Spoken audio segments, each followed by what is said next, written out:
아들 내외가 늦게 들어왔습니다. 어쩐 일인지 손주 녀석은 짜증이 난 얼굴로 씩씩거리고 있었습니다.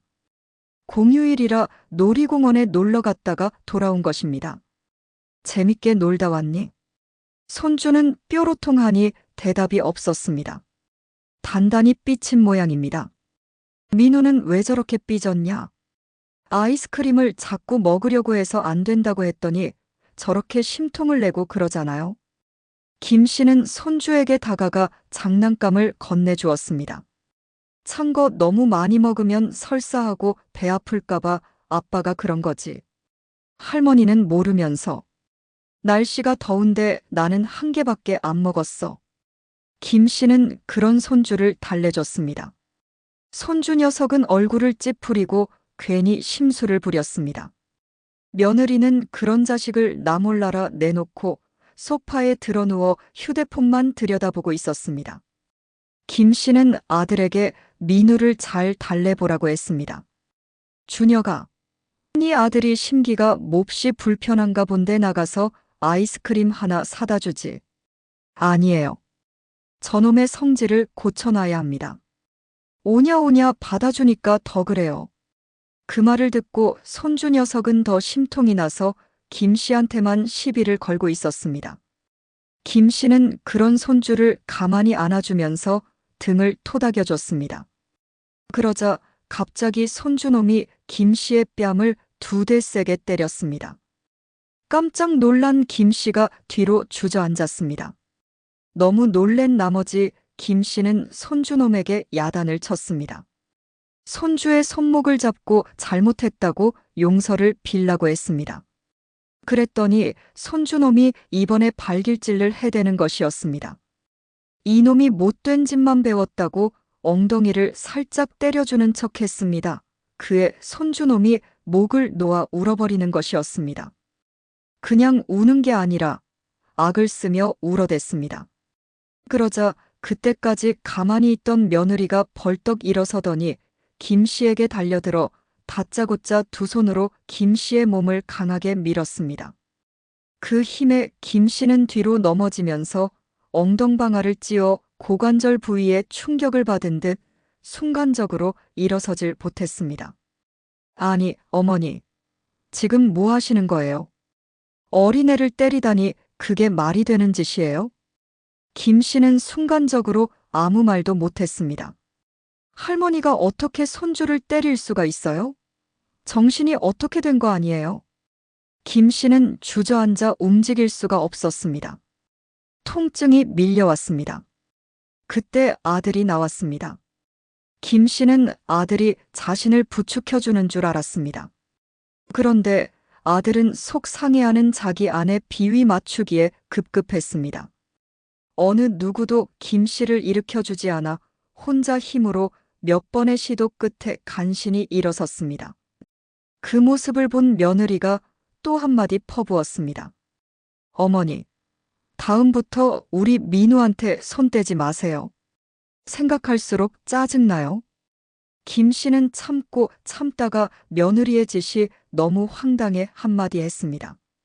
얘야, 너 지금 시어머니를 밀쳤는데 그게 잘한 짓이냐? 내가 민우를 때리기라도 한 줄 아니? 애가 맞았으니까 운 거잖아요. 괜히 울어요? 어머니가 때리는 소리를 제가 다 들었어요. 변명하지 마세요. 김 씨는 엉치뼈가 욱신거려 방으로 들어가 누웠습니다. 그때까지도 아들은 지 아내 옆에 붙어 심기를 맞춰주느라 정신을 못 차리고 있었습니다. 자신의 어머니가 얼마나 다쳤는지는 전혀 관심조차 없었습니다. 그 모습에 김 씨는 서운한 것을 떠나 자식을 잘못 키웠다는 자책감이 들었습니다. 손주 녀석은 땡깡을 한창 부리더니 집 풀에 겨워 그새 잠이 들었습니다. 저런 어린 것을 탓할 것은 아니지만 어린 자식이라도 어른한테 손찌검을 하는 건 혼을 냈어야 마땅했습니다. 그런데 며느리는 자기 자식 귀한 것만 생각하고 나쁜 버릇이 되는 걸 방치했습니다. 그리고 그 화풀이를 시어머니한테 해댔습니다. 넘어져 다친 사람은 아무 소리를 않고 가만히 있는데 가해자인 며느리는 뭘 잘했다고 계속 씩씩거리고 있었습니다. 김 씨가 방 안에 누워 몸을 진정시키는 동안 간다 온다 말도 없이 아들 내외가 돌아갔습니다. 김 씨가 일어서 나왔을 때 거실에는 장난감이 이러저리 굴러다니고 캔맥주와 먹다 남은 멸치 부스러기, 빵봉지가 널려 있었습니다. 김 씨는 불편한 몸으로 쓰레기를 치우면서 깊은 생각에 빠졌습니다. 자기 자식 야단쳤다고 시어머니를 두 손으로 밀어버리는 며느리. 그건 폐악질이었습니다. 또 며느리도 그런데다 아들은 애미에 대한 걱정이 하나도 없었다는 게 너무 가슴이 아팠습니다. 집으로 돌아갈 때 한 번쯤은 안방에 들어와 다친데 어떠냐고 물어보는 게 자식된 도리일 것입니다. 들어와 보기는커녕 간다는 말도 없이 나가버린 자식이었습니다. 그런 자식을 37년 동안 애지중지 키웠다고 생각하니 서러움이 물밀듯이 들어왔습니다. 자신도 모르게 눈물이 주르륵 흘러내렸습니다. 나이 드는 게 죄의식처럼 느껴지는 순간이었습니다. 거울에 비친 자신의 주름진 얼굴을 보고 있자니 더더욱 서러움이 복받쳤습니다. 엉덩방아를 찍고 그 후유증이 일주일 정도 갔습니다. 병원에 가봤더니 뼈에는 이상이 없는데 신경이 놀래 통증이 있을 것이라고 했습니다. 진통제를 먹으면서 안정을 취하고 있었습니다. 그동안 아들 내외는 아무런 연락도 없었습니다. 문자 하나 없었습니다. 어머니 몸이 어떤지 관심조차 없는 듯 했습니다. 그런 자식을 키운 것도 다 팔자소간이라고 한탄했습니다. 김 씨는 며느리에 대해 실망한 게 한두 가지가 아니었습니다. 명절 때 집에 와서도 방 안에만 처박혀 휴대폰만 들여다보고 부엌에는 나오질 않았습니다. 시누이가 와서 상을 차려도 옆에서 가만히 쳐다만 보고 서 있는 사람이었습니다. 그것도 명절에나 오지 김 씨 생일이나 남편 기일에는 오는 일이 거의 없었습니다. 시댁은 지들이 필요할 때만 옵니다. 가끔씩 오는 것도 김 씨가 해놓은 반찬 때문입니다.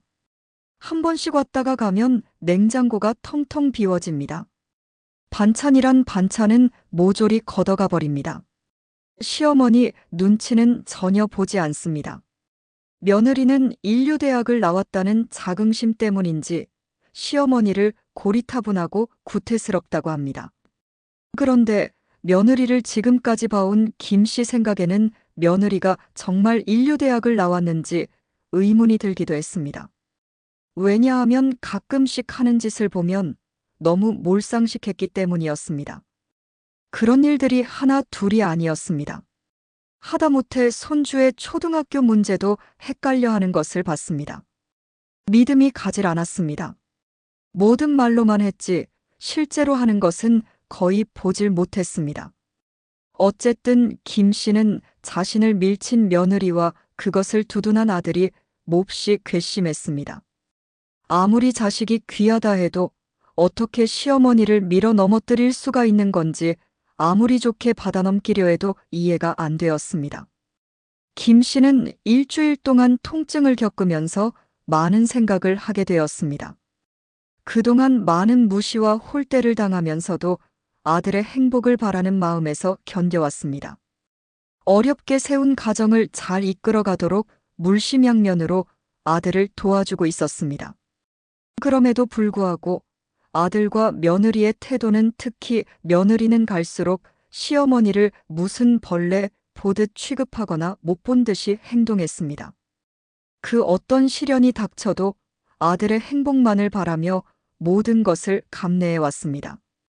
하지만 며칠 동안 며느리의 행동과 아들의 태도를 생각해 보면 더 이상 김 씨 자신이 희생할 가치가 없다는 것을 알았습니다. 이제는 자신을 위해 살아야겠다는 마음이 생기기 시작했습니다. 평생을 남편과 자식을 위해 살아왔습니다. 그나마 남편은 그런 아내의 마음을 알아주었습니다. 남편에게 서운한 것도 많았지만 그래도 자신의 노고를 제일 많이 이해해준 사람이었습니다. 지금은 그런 남편마저 옆에 없습니다.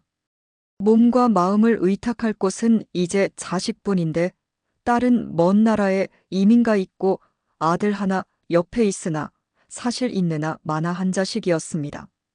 하나이의 아빠인 아들은 경제적으로 아직도 김 씨의 품 안에서 벗어나질 못하고 있습니다.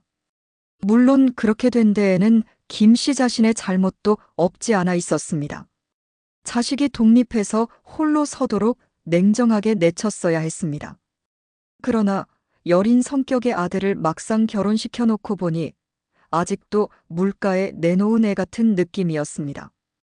그래서 버젓이 좋은 직장을 다니고 있었어도 매달 생활비를 지원해주고 있었고 살림살이까지 거의 도맡아 해주고 있었던 것입니다. 그것이 자식을 더 나약하게 만든 요인의 하나라고 김 씨는 자책하고 있습니다. 그럼에도 불구하고 이번 일은 폐륜적인 행태로 그냥 넘어갈 수가 없었습니다. 어떻게 젊은 며느리가 나이든 시어머니를 바닥에 떠민다는 게 도저히 납득할 수가 없었습니다. 그동안 며느리로부터 당한 수모와 무시, 홀대는 이루 말로 다할 수 없을 지경이었습니다. 한마디로 상정 같은 며느리였습니다. 어떤 때는 캠핑을 함께 가자고 해놓고 막상 가서는 손 하나 까닭하지 않고 모든 것을 시어머니가 해야 했습니다. 바비큐를 하고 물품들을 꺼내고 불을 지피고 설거지를 하는 그 모든 행위를 단 한 가지도 도와주지 않았습니다. 그래서 지금은 같이 놀러 가자고 해도 김 씨 스스로 피해버리고 있습니다. 한마디로 시어머니를 가정부로 여기는 게 분명했습니다. 그리고 남과 얘기를 할 때는 김 씨를 촌년으로 부르는 모양이었습니다. 어느 날 며느리가 휴대폰을 만지작거리고 있다가 현관에서 민우가 넘어지자 허겁지겁 휴대폰을 놔두고 달려갔습니다. 그때 휴대폰이 커진 상태였는데 그곳에 작성하다가 그친 문자 메시지가 보였습니다. 호기심에 얼핏 보니 촌년이 우리 민우를 때려서 자기가 확 밀어버렸다고 했습니다. 그것을 보고 김 씨는 며느리가 자신을 어떻게 보고 있는지 제대로 파악을 하게 되었습니다. 하나부터 열까지 며느리는 김 씨를 못마땅하게 여기고 말도 길게 섞지 않으려고 했습니다. 오로지 경제적으로 도움을 주었을 때만 그나마 반갑게 맞아줬습니다. 지 남편은 단벌 정장으로 살게 하면서 자신은 명품 핸드백을 서너 개씩이나 가지고 있습니다. 그 밖에 나가서는 호텔 뷔페 같은 곳에서나 식사를 했습니다. 그런 곳에 시어머니를 단 한 번도 데려가 본 적이 없는 며느리였습니다. 매달 생활비 명목으로 보내주는 돈은 당연한 것으로 생각하고 있습니다. 김 씨는 더 이상 아들 내외에게 선심을 베풀 이유가 없다는 걸 새삼스럽게 인식했습니다. 그래서 김 씨는 당장 은행에 가서 매달 아들의 통장으로 자동이체되고 있던 돈을 막아버렸습니다. 자신들이 벌어서 살아가라고 할 생각이었습니다. 그러자 득달같이 아들한테서 연락이 왔습니다. 어머니, 왜 이번 달 용돈은 안 보내는 거예요? 자동이체되는 거 아니었어요? 그걸 꼭 보내줘야 할 이유가 있냐? 엄마, 갑자기 왜 그런 말을 해요? 여지껏 보내주신 걸 갑자기 끊어버리면 우리 생활계획에 차질이 빚어지잖아요. 생활계획? 명품 사고 호텔에서 식사는 게 생활계획이니? 내 돈으로 사치하라고 그랬어? 알뜰하게 모아서 자기 집 마련해야지. 언제까지 이 애미 등쳐먹고 살 거냐? 아들은 답답하다는 식으로 씩씩거리며 따지고 들었습니다. 김 씨는 그런 아들을 보고 혀를 찼습니다. 늙은 애미한테 얻어먹는 걸 당연하다고 생각하는 아들이 정말 안타까웠습니다. 어쨌든 매월 보내던 돈부터 없애버렸습니다. 그것만으로도 속이 시원했습니다. 이틀 후 또 아들이 전화를 했습니다. 아마 며느리가 옆에서 들쑤셨을 것입니다. 아내 치마폭에 쌓여 헤어나질 못하는 아들을 생각하면 앞길이 암담했습니다. 아들은 하소연을 했습니다. 엄마, 저번에 집사람이 밀어 넘어뜨린 거 속마음이 아니래. 순간적으로 화가 나서 그랬대. 그러니까 엄마가 너그럽게 봐줘. 그것 때문에 용돈도 끄는 것 같은데 원상 회복해줘. 김 씨는 냉정하게 잘랐습니다. 앞으로 2번 다시 돈 보낼 일 없을 것이라고 잘라 말했습니다. 그리고 김 씨는 아들 결혼식 때 집 사는데 보태 쓰라고 보내준 5억 원에 대한 차용증을 장롱에서 찾아냈습니다. 거기에는 매월 얼마씩 원금과 이자를 보내는 것으로 기재돼 있었으나 지금까지 단 한 번도 이행되지 않았습니다. 김 씨는 아들과 며느리를 불러 5억 원 차용증에 대해 반환을 요구할 생각이었습니다. 그런데 뜻하지 않은 일이 벌어졌습니다. 당일 오후, 김 씨는 은행에 통장 정리를 하러 갔다가 밖에서 식사를 하려고 마땅한 식당을 찾고 있었습니다. 혼자 식당에 들어가는 게 어색해서 망설이다가 조그만 냉면집이 보여 다가갔습니다. 그런데 냉면집 맞은편 호텔 입구에서 어떤 중년 남자와 함께 있는 며느리를 봤습니다. 처음에는 잘못 봤나 해서 다시 한번 자세히 봤습니다. 분명히 며느리였습니다. 특히 자켓은 김 씨가 백화점에서 직접 사준 옷이어서 더 잘 알고 있었습니다. 그 시간에 며느리가 호텔 입구에서 뭘 하나 갑자기 의혹이 생겼습니다. 섣부른 판단일 수 있어 조심해서 그쪽으로 다가가 봤습니다. 남자는 단정한 정장 차림으로 45쯤 돼 보였습니다. 두 사람은 그냥 서 있는 게 아니라 며느리가 남자의 어깨에 고개를 기대고 있었습니다. 둘은 무슨 얘기를 하는지 웃고 있었습니다. 김 씨가 가까이 갔을 때 두 사람은 손을 잡고 호텔 안으로 들어갔습니다. 김 씨는 뒷목을 얻어맞을 것처럼 묵직해 잠시 가로수에 기대어 있었습니다. 너무 충격적인 장면이라 어떻게 이해해야 할지 몰랐습니다. 며느리가 아들 모르게 다른 남자를 만나고 있는 것이 아닌가. 아들은 이런 사실을 새까맣게 모르고 있을 것입니다. 이 일을 어쩌면 좋을지 순간적으로 머릿속이 하얗게 되어버렸습니다. 아들에게 사실대로 얘기를 해줘야 하는지 아니면 섣부르게 단정하지 말고 더 확인해 봐야 할지 결정을 할 수가 없었습니다.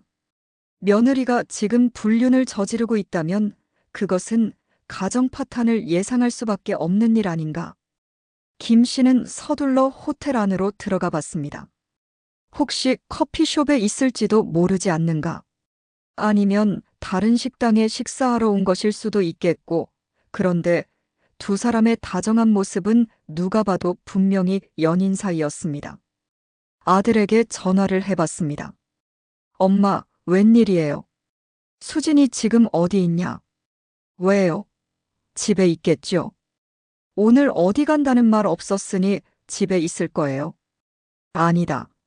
내가 좀 전에 수진이를 밖에서 본 것 같아서 물어본 거다. 어디서요? 갑자기 약속이 생겼나 보죠. 김 씨는 일단 전화를 끊었습니다. 자세히 말할 계제가 아니라고 생각했습니다. 며느리에 대해 뒷조사를 해봐야겠다고 판단했습니다. 도덕적으로 잘못된 행동이겠으나 아들의 가정을 지키기 위해 어쩔 수 없었습니다. 김 씨는 집으로 바로 가지 않고 변호사 사무실로 향했습니다. 이 변호사는 남편이 사업적으로 잘 알게 된 사람으로 김 씨네 관련 일들을 봐주고 있었습니다. 가기 전에 이 변호사가 사무실에 있는지 확인해 봤습니다. 2년 만에 보는 이 변호사였습니다. 어서 오세요. 형수님, 그동안 잘 지내셨어요? 네. 덕분에. 오늘 상의할 일이 있어서 왔어요. 네, 말씀하세요. 제가 성심껏 상담해 드리겠습니다. 다름이 아니라 며느리 뒷조사를 해보려고 하는데 어떻게 해야 좋을지. 김 씨는 자초지종을 이 변호사에게 설명해 주었습니다. 먼저 아들 내외에 빌려준 5억 원을 변제받아야 하고, 두 번째는 며느리가 어떤 남자와 불륜에 있는 것 같아 알아봐야겠다는 취지를 밝혔습니다. 이 변호사는 우선 남의 뒷조사는 조심해야 한다면서 그런 일은 전문적으로 하는 사람들에게 맡기는 게 좋을 것이라고 말했습니다. 많은 사람들이 이와 유사한 일을 당했을 때 자신들이 직접 나섰다가 일을 더 악화시키는 경우가 많다는 것입니다. 김 씨는 이 변호사가 소개해주는 흥신소 직원을 만나봤습니다. 뒷조사하는 비용이 만만치 않아 망설였으나 어쩔 수 없었습니다. 선불을 요구해 지불해줬습니다. 1차 결과는 5일 정도 걸린다고 말했습니다. 추가로 알아볼 일이 있으면 그것도 선불로 지급해줘야 움직일 수 있다고 했습니다. 이 사람들을 믿어야 할지 가슴이 두근거렸습니다. 흥신소를 반신반의하는 김 씨를 보고 이 변호사가 말해줬습니다. 형수님, 저 사람들은 믿을 만한 사람들입니다. 그쪽으로 유명한 사람이에요. 저와도 여러 번 거래를 했었죠. 뛰어난 능력을 가진 팀을 가지고 있어요. 이래 보시면 마음에 들 겁니다. 이거 무슨 사기를 당하는 건 아닌가 의구심이 생겼는데 마침 이 변호사가 얘기를 해줘서 안심이 되었습니다. 저녁에 며느리한테서 전화가 왔습니다. 직접 전화까지 하는 걸 봐서는 분명히 용돈 보내는 문제를 따질 것 같았습니다. 어머님, 저번에 제가 순간적으로 화가 나서 밀친 것에 꽁해서 용돈 막은 거지요? 그때는 제가 좀 지나친 것 같아요. 그러니 용돈은 다시 보내주세요. 저희도 계획이라는 게 있는 건데 갑자기 돈을 끊어버리면 어떻게 해요? 나는 이제 너희들에게 돈 보내줄 일 없을 거다. 꽁했냐고. 세상에 어느 며느리가 자식 한 번 혼냈다고 시어머니를 밀어 넘어뜨리겠냐. 그런 일이 있을 수 있는 일이라고 생각하니? 어머님도 잘 못한 건 있잖아요. 민우를 때렸잖아요. 그건 잘한 일이에요? 기가 막혔습니다. 내가 민우를 언제 때렸다고 그러냐. 때려주는 신용만 한 건데. 그리고 자식놈 나쁜 버릇을 고칠 것은 생각 없고 시어머니한테 화풀이 하는 너는 정말 제정신이냐? 며느리는 오히려 자신이 답답하다는 투로 짜증을 냈습니다. 그럼 알아서 하세요. 뭐 그 돈 몇 푼 없다고 당장 얼어 죽는 것도 아닌데 돈 가지고 너무 잘난 체 하지 마세요. 정말 싸가지라고는 개뿔도 없는 인간이었습니다. 시어머니한테 잘난 체 하지 말라는 말을 그렇게 쉽게 할 수 있는 건지 의아스러울 뿐이었습니다. 그러면서 며느리는 앞으로 손주 얼굴 볼 생각은 접으라며 악을 바락바락 써대더니 전화를 끊었습니다. 김 씨는 정신이 멍했습니다. 흥신소로부터 이메일로 보고서가 왔습니다. 며느리에 대한 1차 보고서에는 만나는 남자에 대한 것이 중점이었습니다. 남자는 45살, 이름은 서상기, 직업은 무직이었습니다. 두 사람은 며느리가 결혼 전부터 만난 사이로 확인되었습니다. 김 씨는 손이 떨리고 가슴이 두근거려 제대로 읽기가 힘들었습니다. 세상에 어쩌다 아들에게 이런 일이 벌어진 것인지 하늘이 원망스러웠습니다. 보고서에는 며느리가 그 남자에게 꽉 잡혀 있다는 사실을 밝혀냈습니다. 두 사람이 만날 때마다 모든 비용은 며느리가 다 냈고 때때로 용돈까지 준 것으로 확인되었습니다. 김 씨는 흥신소의 정보 수집력에 대해 놀랬습니다. 두 사람이 호텔이나 모텔로 들어가는 장면을 찍은 사진들과 영수증 처리 내역까지 동봉해 보냈습니다. 김 씨는 흥신소에 전화를 해 돈거래 내역을 상세히 알 수 있느냐고 물었습니다. 추가 비용을 선불로 지급해줬습니다. 김 씨는 받은 자료를 이 변호사에게 가져다 주었습니다. 형수님, 이 자료는 불륜의 직접 증거는 안 되고 정황 증거가 됩니다. 구체적으로 통화 내역이나 문자 메시지 같은 게 필요합니다. 흥신소에 부탁해 보세요. 그리고 아들님도 이 사실을 아셔야 합니다. 이혼 소송을 결국 당사자 간에 해야 하니까요. 지금 상태에서는 아들 내외에게 가할 타격보다 며느리를 쫓아내야 하는 일에 집중해야 되겠어요? 다른 상황이 더 없다면 말입니다. 네. 알았습니다. 아들하고 얘기를 해보겠습니다. 다음 날, 김 씨는 아들에게 전화를 했습니다. 당장 집으로 오라고 했습니다. 아들이 택시를 타고 금세 도착했습니다. 아들은 지 아내한테 다 들었다고 엄마가 너무 심했다며 애미한테 성질을 부렸습니다. 너무 어처구니가 없어 김 씨가 따끔하게 말해줬습니다. 이 한심한 놈아. 지금 네가 아내 편 들어줄 만큼 한가한 때가 아니야. 아무리 마누라 치마폭에 쌓였다고 해도 네 애미 다친 건 눈에 들어오지도 않더냐. 그때 고관절 뼈가 부서지기라도 했으면 지금 이렇게 내가 숨쉬고 있을 줄 아니? 노인들이 고관절을 다치면 그게 곧 생명과 직결된다는 걸 모르고 사냐? 팔불출 같은 놈.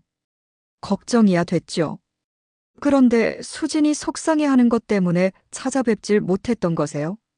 누군 엄마 걱정 안 하고 사는 줄 알아요? 그래 걱정하는 놈이 확인 전화 한번 못하냐? 죄송해요. 내가 너무 어리석었어요.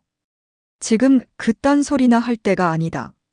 너는 수진이가 밖에 뭘 하고 다니는지 알고는 있냐? 그게 무슨 말이에요? 수진이 약속 있어서 나가는 걸 내가 일일이 어떻게 체크를 해요? 수진이 지금 딴 남자랑 만나고 있다. 네. 누가 그래요? 직접 봤대요? 그래. 내가 전문가를 고용해 알아본 결과다. 그 남자는 니들 결혼 전부터 관계가 있었다고 한다. 무직으로 수진이가 그 남자한테 꼼짝도 못한대. 비용은 수진이 다 대고 용돈까지 바친단다. 너는 아무것도 모르고 있구나. 아들은 입을 벌린 채 아무 말도 못하고 있었습니다. 그의 눈은 절망스러워 보였습니다. 세상을 다 잃어버린 사람같이 시선이 허공을 꽂혀 있었습니다. 너무 충격적이어서 아들은 한동안 아무 말도 없이 앉아 있었습니다. 애미로서 김 씨는 참혹한 광경을 보는 것 같아 가슴이 시렸습니다. 너는 앞으로 어떻게 할 거냐? 내 생각에는 하루속히 정리하지 않으면 너까지 망가지겠더라. 지금 상황에서는 더 이상 함께 못 살지요. 이렇게 나를 배신했는데 어떻게 살 수 있겠어요? 아들의 말은 넋두리 같았고 확신이 없었습니다. 김 씨는 자신이라도 정신을 바짝 차려야 한다고 마음을 다져먹었습니다. 아들을 저 상태로 방치했다가는 광인이 될 것만 같았습니다. 추가로 정보가 확인되면 그때 본격적으로 거취를 결정해야 한다. 수진이는 다시 가정으로 돌아올 사람이 아니다. 이틀 후, 흥신소에서 2차 보고서가 왔습니다. 그 속에는 믿기질 않는 정보가 수두룩했습니다. 먼저 수진이 인류대학을 나왔다는 말을 새빨간 거짓말이었습니다. 지방에서 대학을 나와 보험사에 근무한 게 전부였습니다. 그런데도 수진은 인류대학을 나왔고 영어 연수로 미국까지 다녀왔다고 했습니다.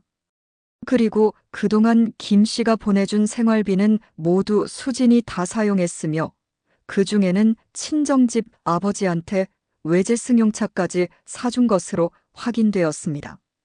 수진은 남편과 김 씨가 주는 돈으로 친정집과 애인을 챙겨왔던 것입니다. 정말 기가 막혔습니다. 그와 관련한 각종 영수증과 거래 내역을 참고 자료로 만들어 왔습니다. 더구나 수진은 상간남과 모종의 음모를 꾸미고 있었다는 게 더 심각한 문제였습니다. 김 씨는 그게 무슨 음모일까 생각해 봤습니다. 며느리가 전직의 보험사 직원이었다는 게 떠올려졌습니다. 그래서 아들에게 혹시 생명보험에 가입한 게 있는지 확인해 보라고 했습니다. 흥신소에서도 그에 대한 분명한 자료가 없다고 합니다. 어디까지나 추측이지만 수진의 그동안 행동으로 보면 무슨 짓이든 벌였을 것입니다. 의심할 만한 모든 걸 의심해도 모자랄 것만 같았습니다. 아니 지금은 며느리 수진이란 사람에 대해 아무것도 모르겠다는 생각만 들게 되었습니다. 김 씨는 아들에게 집을 사그리 뒤져서라도 이상한 계약서나 보험 증서 같은 게 있는지 살펴보라고 알려주었습니다. 마침 아들도 그 점에 의욕을 가지고 있었다고 합니다. 아들은 아내가 집을 비운 시간에 쥐잡듯이 뒤져서 마침내 생명보험증서를 찾았다고 했습니다. 가입자는 아들 박준혁이고 수령자는 수인으로 되어 있었습니다. 보험증서를 찾은 아들은 섬뜩해서 아내와 함께 있기가 싫다고 했습니다.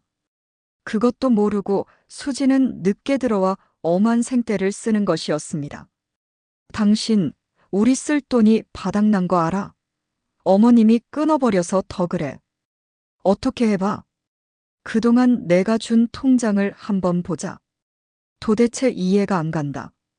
나는 양복 한 벌 제대로 사 입지 않았는데 그 돈이 다 어디로 빠져나간 거야? 거기에 엄마가 준 생활비까지 말이야. 당신 나를 의심하는 거야? 돈이 들어갈 곳에 들어갔지 쓸데없는데 썼겠어? 그러니까 그 명세서를 한번 보자고. 오히려 수지는 짜증을 내면서 김 씨에게 돈 보내라고 아들을 닥달했습니다. 아들은 지금 모든 걸 터뜨릴 수 없어 참기는 하는데 우라가 치밀어 미칠 지경이었습니다. 사실 아들은 지금이라도 아내가 솔직히 다 밝히고 용서를 빌면 모든 걸 다시 시작하는 마음으로 살아가길 속으로 간절히 바라고 있었습니다. 바로 아들의 이런 나약한 사고방식 때문에 김 씨는 걱정하고 있었던 것입니다. 마음이 너무 여린 아들이지 아내를 과단성 있게 내치질 못하고 어영부영 그냥 살아갈까봐 노심초사했습니다. 아들의 마음속에는 수진에 대한 일방적인 사랑이 강렬했습니다. 그 강렬한 사랑은 수진의 모든 허물과 죄과를 다 용서할 수 있는 듯 했습니다.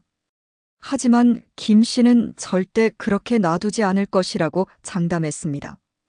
아들의 생각은 대단히 위험천만한 인식에서 나온 임시방편에 불과한 것이었습니다. 그런 식으로 결혼 생활이 이어질 수는 결코 없습니다. 그것은 환상과도 같습니다. 그렇게 해서는 그 누구도 행복해질 수 없습니다. 김 씨는 이 변호사를 만나 이 상황을 정리하고 정면 돌파하기를 원했습니다. 지금 상황에서는 며느리의 핸드폰이 관건이라고 이 변호사는 말했습니다. 그 속에는 불륜의 직접적인 근거와 생명보험을 둘러싼 음모 등이 담겨 있을 것으로 봤습니다. 흥신소의 입장은 비용을 더 들여서라도 한다면 전문 해커를 통해 휴대폰을 들여다보는 게 어떤가 의견을 개진했습니다. 아니면 김 씨가 화해의 제스처로 식사를 함께 하면서 며느리의 핸드폰을 빼내 잃어버린 것으로 만드는 방안이 제시되었습니다. 포렌식으로 메시지 흔적을 찾겠다는 것입니다. 김 씨는 두 번째 방안을 선택했습니다.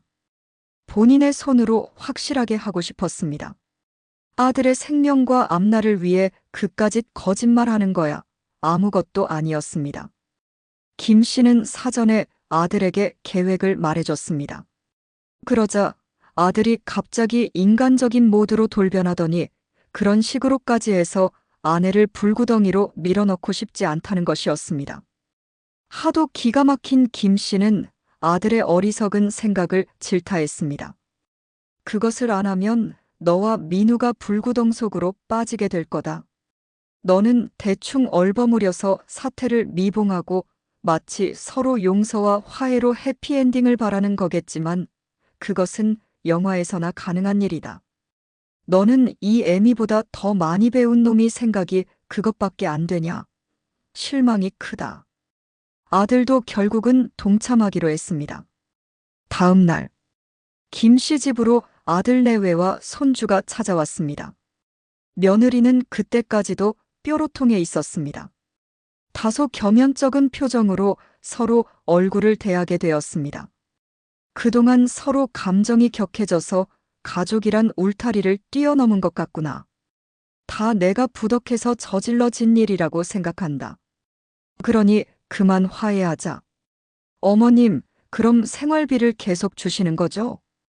그럴게. 바로 보내줄게. 걱정 마라. 아들도 잘 됐다는 투로 고개를 끄덕였습니다. 김 씨는 음식을 많이 하면서 일부러 며느리를 이것저것 심부름시켰습니다. 안 하던 심부름을 하게 된 며느리는 짜증이 썩였으나 생활비 들어온다는 생각에 얼굴은 덜 찌푸리고 있었습니다. 그 꼴을 다 보고 있자니 김 씨의 속이 뒤틀릴 대로 뒤틀렸습니다. 그러나 어쩌겠습니까? 참아내야 아들을 저 지옥으로부터 구해낼 수 있으니 말입니다. 며느리가 정신이 없어 이리저리 왔다 갔다 할 때 김 씨는 며느리의 핸드폰을 입수해 감췄습니다. 얼마 후 음식이 다 마련되었을 때 며느리가 밥을 먹다가 핸드폰을 찾았습니다. 어머님, 여기 핸드폰 못 봤어요?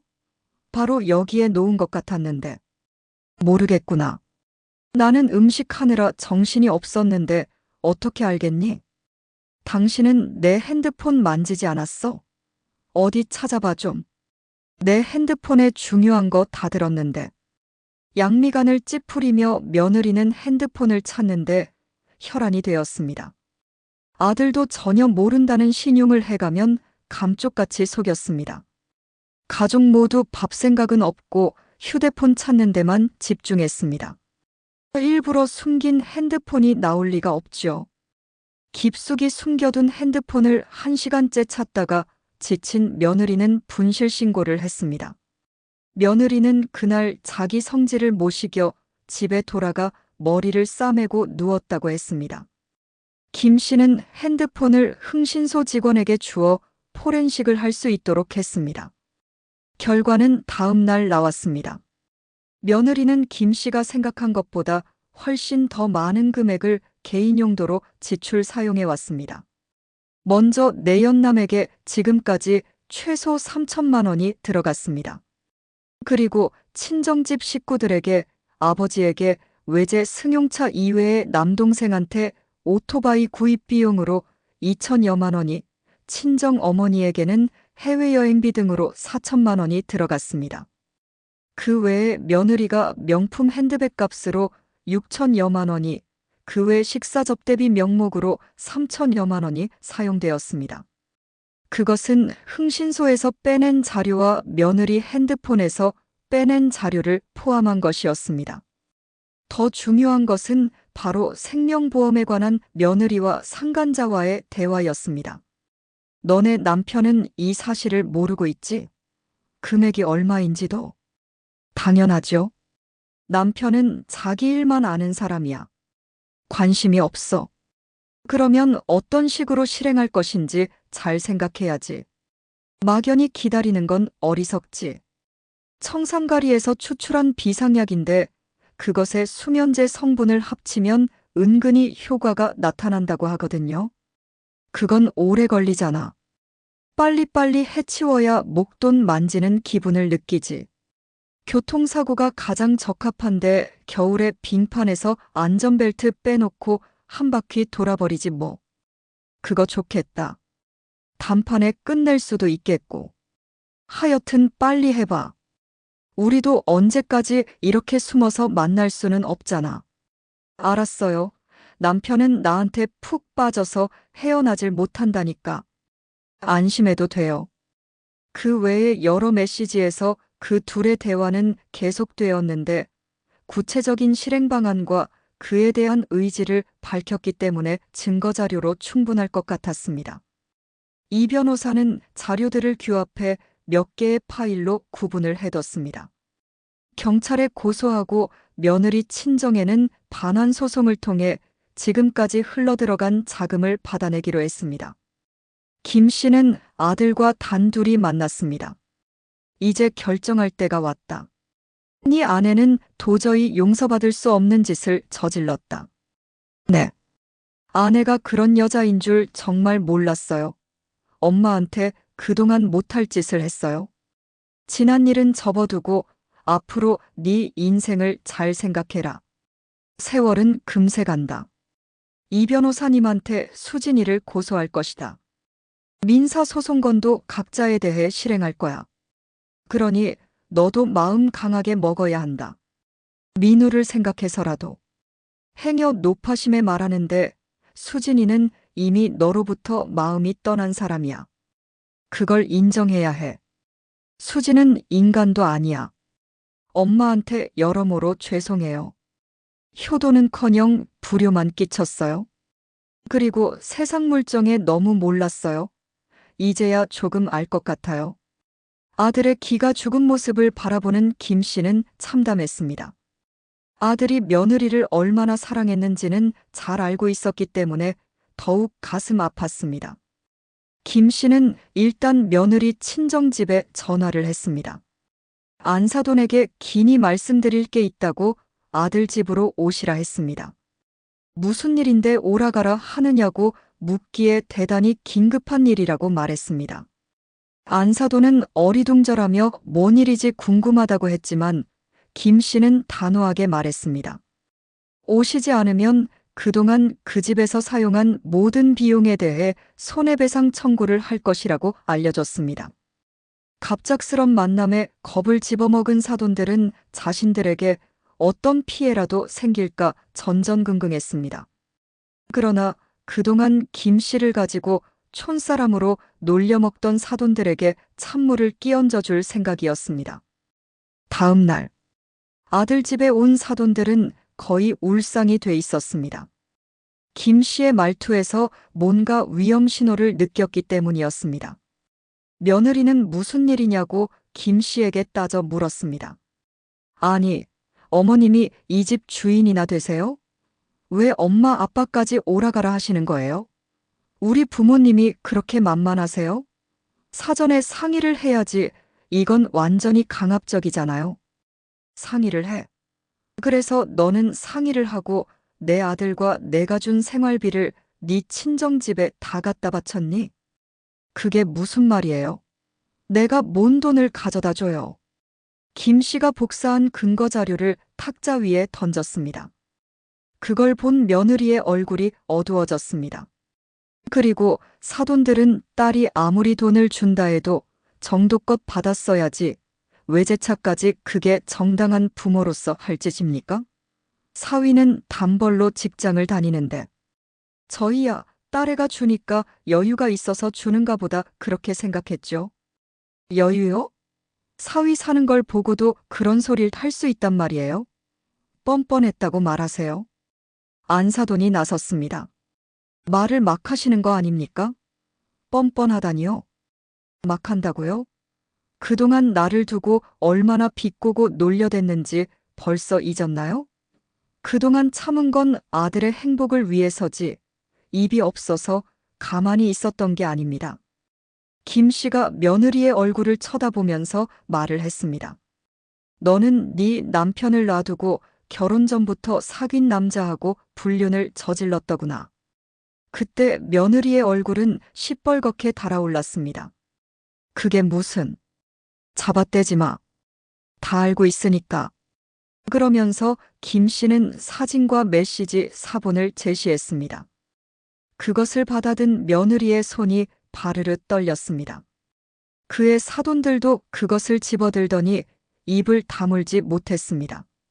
아들은 그런 모습들을 하나씩 바라보며 자신이 어떻게 살아왔는지에 대해 회한에 빠져 있었습니다. 아들이 물었습니다. 수진아, 말해봐라. 결혼 전부터 사귄 남자를 왜 결혼 후에까지 만났다는 거냐? 그 남자를 잊지 못했으면 나하고 결혼을 하지 말았어야지. 그게 인두껍을 쓰고 할 짓이냐? 미안해. 나는 그런 생각이 아니었는데. 김 씨가 그런 며느리의 따귀를 한 대 때렸습니다. 어디서 변명이야? 너는 우리 아들을 만만한 돈줄로 본 거잖아. 아들이 번 돈으로 그 남자놈과 늘어지게 잠자고 먹고 마셨지. 그 근거가 여기다 있어. 네 눈으로 봐봐. 그러는 동안 아들은 너를 기다리며 애를 태우고 있었고 그때 바깥 사돈이 끼어들려고 했습니다. 그러나 김 씨는 손사래를 치며 막았습니다. 조용하세요. 죄 지은 사람들이 양심이 있으면 입이라도 다물어요. 사돈들은 갑자기 당당해진 김 씨의 모습에 당혹했습니다. 평소 촌티나는 사람으로 놀려먹고 그랬었는데 웬걸 사실은 이렇게 똑똑한 사람이라는 것을 알고 몹시 놀랬던 것입니다. 자, 지금까지는 아무것도 아니다. 시댁에서 돈 빼다가 친정집 먹여주고 또 결혼 전부터 사귄 놈과 결혼 후에도 붙어먹는 짓거리까지 했어. 그런데 그보다 더 끔찍한 일이 있었지. 그러자 며느리는 자리에서 일어나 밖으로 나가려고 했습니다. 김 씨는 그런 며느리의 귀싸대기를 또 한 번 때렸습니다. 그 자리에 앉아 있어. 너는 네 남편 목숨에 생명보험을 걸어놓고 어떻게 죽일 것인지를 상간자와 상의했어. 약물이거나 교통사고로 위장해 살인을 모의했단 말이야. 네 입으로 대답해봐. 그런 근거가 어딨어요? 노인네가 이제 별것을 다 떠넘기네. 이것도 네 휴대폰에서 폴렌식으로 찾아낸 메시지 내용들이다. 탁자 위에 던져진 A4 용지에는 메시지 내용들이 복사되어 있었습니다. 사돈들은 제대로 서 있지를 못하고 소파에 주질러 앉았습니다. 수진아, 너 그게 사실이냐? 정말 네가 그런 짓을 했어? 내 휴대폰? 그러니까 이 노인네가 내 휴대폰을 훔친 것이군. 이 약삭 빠른 인간. 어쩐지 수상하다 했어. 남의 휴대폰을 훔쳐서 빼낸 정보도 법률적으로 괜찮은 건가 모르겠네. 며느리는 김 씨에게 고래고래 악을 써대며 덤벼들었습니다. 그녀의 손에는 언제 가져왔는지 식칼이 쥐어져 있었습니다. 칼을 휘두르는 며느리의 얼굴이 비통했습니다. 모든 것을 포기한 표정이었습니다. 김 씨가 아들 앞을 가로막아 섰습니다. 자, 나를 찌르거라. 내가 다 한 일이다. 그렇지만 너는 이 세상을 다시는 못 볼 것이다. 그러자 며느리는 김 씨를 향해 칼을 곤두세웠습니다. 사돈들은 자기 딸이지만 겁이 나서 제지할 수 없었습니다. 한 발 한 발 그녀가 가까이 다가올수록 김 씨는 정신이 아찔해졌습니다. 그렇지만 아들을 보호해야 한다는 생각만 머릿속에 있었습니다. 며느리가 칼을 휘둘러 김 씨의 한쪽 어깨를 베었습니다. 김 씨의 비명과 동시에 바깥에서 현관문을 박차고 들어오는 사람들이 있었습니다. 정복 경찰 2명과 형사 1명이었습니다. 박수진 씨, 당신을 살인미수 등의 혐의로 현장에서 체포합니다. 형사는 미란다 원칙을 읽어주고 그녀의 신병을 확보했습니다. 아들은 눈물을 흘리며 김 씨의 상처를 수건으로 지혈했습니다. 피가 흘러 한쪽 어깨를 벌겋게 물들였습니다. 경찰관이 119에 전화를 했습니다. 김 씨는 기진해서 잠깐 정신을 잃었습니다. 아득히 먼 곳에서 구급차 사이렌 소리가 들려왔습니다. 3시간 후 김 씨가 깨어났을 때 아들과 이 변호사가 옆에 있었습니다. 형수님, 정신이 좀 드세요? 제가 좀 늦는 바람에 이렇게 다친 거예요. 조금만 더 빨랐으면 괜찮았을 텐데 죄송합니다. 이 변호사님, 왜 그런 말씀을 하세요? 변호사님 아니었으면 더 큰일 날 뻔했죠. 고마워요. 세상에 어떤 변호사가 이렇게 사태에 적극적으로 개입해 대처해 주겠어요? 다 이 변호사님 덕분이에요. 그런 면에서 이 변호사님을 알게 해준 남편에게도 감사해야겠군요. 네, 저도 돌아가신 형님이 갑자기 보고 싶어지네요. 아들은 아무 소리도 못하고 그저 김 씨의 손만 감싸고 앉아 있었습니다. 그의 눈에 어머니란 존재가 산처럼 커다랗게 보였습니다. 생전 처음으로 어머니가 얼마나 위대한 분인가를 알게 되었습니다. 사연은 여기까지입니다. 감사합니다.